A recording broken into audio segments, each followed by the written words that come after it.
আজকে যে মন্ত্রণালয়ের প্রতিনিধিত্ব আমরা করছি, প্রাথমিক ও গণশিক্ষা মন্ত্রণালয়, সেটি কিন্তু দেশনেত্রী বেগম খালেদা জিয়ার হাত ধরেই শুরু হয়েছিল। আর আমাদের আজকে যিনি প্রধানমন্ত্রী জনাব তারেক রহমান, তার সুদীর্ঘ রাজনীতিতে তিনি বারবার তৃণমূলে ছুটে গিয়েছেন। বারবার তিনি ছুটে গিয়েছেন প্রান্তিক এলাকায় এবং নিশ্চিত করতে চেয়েছেন যেখানে হয়তো ভালো রাস্তা নাই, হয়তো ভালো অবকাঠামো নাই, হয়তো ভালো বিল্ডিং নাই, কিন্তু সেখানে অবশ্যই ভালো শিক্ষক থাকতে হবে, অবশ্যই ভালো শিক্ষার্থী থাকতে হবে, অবশ্যই ভালো কারিকুলাম থাকতে হবে। বর্তমানে আমরা আমাদের মাননীয় শিক্ষামন্ত্রী, মাননীয় প্রাথমিক এবং গণশিক্ষা মন্ত্রণালয়ের প্রতিমন্ত্রী সচিব মহোদয় সহ এখানে আমাদের শিক্ষা মন্ত্রণালয় এবং প্রাথমিক ও গণশিক্ষা মন্ত্রণালয়ের সকলে মিলে সেই শিক্ষা ব্যবস্থায় সুনিশ্চিত করতে চাই।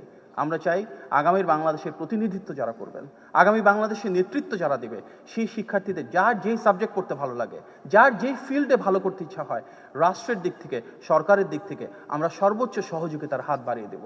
আমরা চাই মাননীয় প্রধানমন্ত্রী যে ভিশন রয়েছে তার আলোকে সারা বছর জুড়ে সংস্কৃতি এবং ক্রীড়া মন্ত্রণালয়ের সাথে আমাদের শিক্ষা মন্ত্রণালয়ের সন্নিবেশের মাধ্যমে দেশ জুড়ে প্রতিযোগিতা তৈরি হবে এবং দেশ জুড়ে সেই প্রতিযোগিতার মাধ্যমে সেরা শিক্ষার্থীরা, মেধাবী শিক্ষার্থীরা তাদের প্রতিভা এবং সৃজনশীলতার মাধ্যমে রাষ্ট্রীয় মূল্যায়ন পাবে।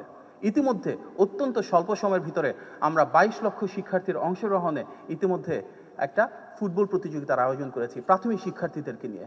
ইতিমধ্যে মাননীয় প্রধানমন্ত্রী বলেছেন সামনের দিনগুলোতে প্রাইম মিনিস্টার্স ফুটবল গোল্ড কাপের জন্য উনি আমাদেরকে পৃষ্ঠপোষকতা প্রদান করবেন।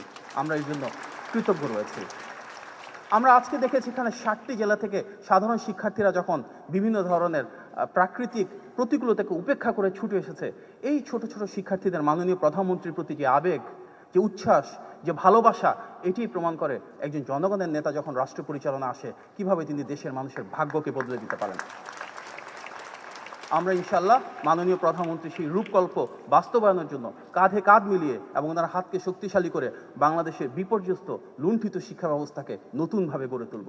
আমরা ইনশাল্লাহ সবাই মিলে বিনির্মাণ করব এমন একটা শিক্ষা ব্যবস্থা যেটি হবে আগামীর বাংলাদেশ গড়বার মূল কারিগর, মূল অগ্রদূত।